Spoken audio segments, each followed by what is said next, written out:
In the last video, you have seen I failed to take off my drone due to bad calibration, and I have shown you how to calibrate your drone properly using Q ground controller, and you can calibrate your RC remote and drone, also your accelerometer and the sensor and Q ground controller. So you can see in this video, after calibration I am able to take off my drone, make it hover for a few seconds, and then I'm able to land it smoothly.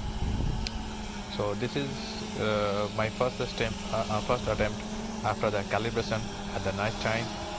So I will show series of my attempt, like 3 to 4 attempts at a different time, like a night time, windy time, and show you the video from the drone camera also.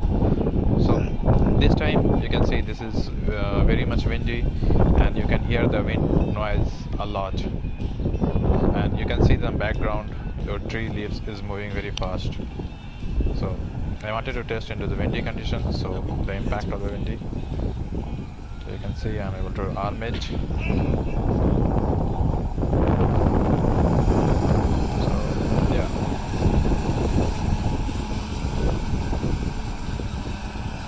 So it is taking off properly and hovering at the position into the wind condition also.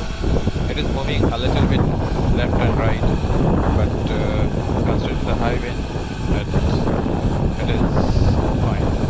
So unfortunately I didn't record the wind speed at that particular time. So in future I will keep in mind to record the wind speed to make it more appropriate.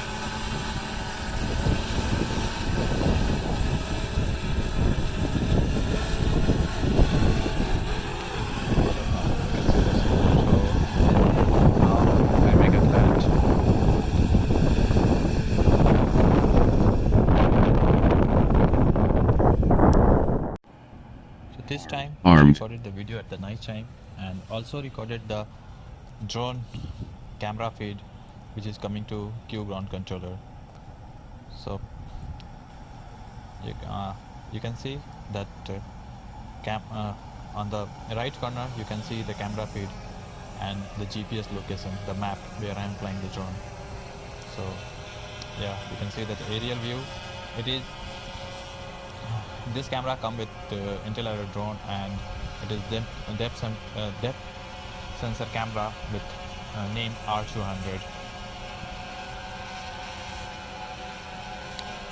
So it is hover at one position with the altitude 9 meter. So I have tested with 9.5 meter at maximum height and make it hover for few more seconds. So it is completely balanced. So in next video I will move it left and right and move forward and the backward. In this video I am showing you not only hovering the Intel Aero drone, but also its movement control, like move forward, move backward, move left, and the move right. So now let's make it take it to the altitude. So at first I take it to the altitude like 9 meters approximately. So you can see it's a beautiful sunny day with a little bit no cloudy, and in the background aeroplane trail also can be seen, a little bit of cloud which make the sky looks more beautiful. So let us hover some time and then decrease the height. So it's like perfectly balanced and doing whatever I want it to do using RC control. So decrease the height a little bit more. Just before it's land, I just increase the height a little bit more. So it is perfectly up and down is control. So now I'm moving it right and now left. Now it will go up, forward, move forward. Now it will go move backward. So you can see in the right corner side the video feed from the Intel Aero drone camera, which is depth sensor camera R200. So let me come in front of Intelaro depth sensor camera, so you can see me into video feed from the drone also. So now I am moving towards camera side. Okay, now you can see me. So in the main screen it is coming from video recording, and in the right corner it is coming from drone camera. Yeah, so in the next video I will show you how to drone and how to fly using Python code. Yeah, thank you.